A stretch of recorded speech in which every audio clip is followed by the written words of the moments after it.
Naman kasama parehong humirit na executive session na closed-door hearing sa Independent Commission for Infrastructure ang dalawang kongresista na sina Quezon City 6th District Representative Maria Victoria Marivic Copilar at Quezon City 5th District Representative Patrick Michael P.M. Vargas.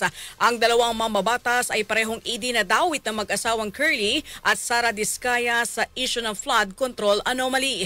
Dahil dito, ito na yung ikatlong pagkakataon na hindi live stream ang komisyon matapos silang ilabas ang mga guidelines sa live streaming ng kanilang pagdinig. Una nang sinabi ni ICI Executive Director at spokesperson Attorney Brian Hosaka na patuloy ang paghahanda ng kanilang technical team para sa live streaming para matiyak ang maayos na takbo nito. RMN Network News. Samantala, 12 hanggang 15 pang kongresista may conflict of interest din sa flood control project sa ayon sa Ombudsman.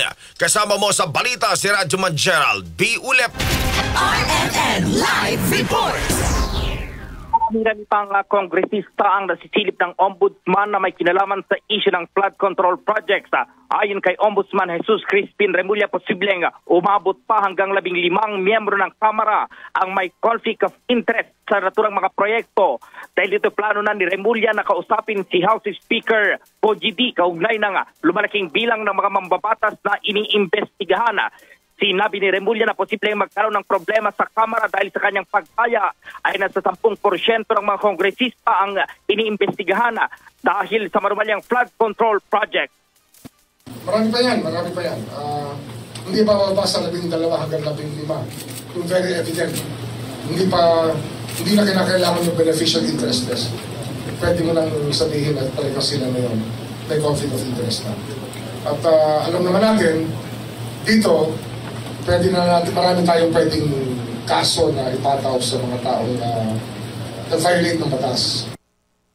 Kahapon na 8 kongresista ang inirekomenda ng Independent Commission for Infrastructure o ICI at Department of Public Works and Highways o DPWH sa Ombudsman na sampahan ng patong-patong na kaso.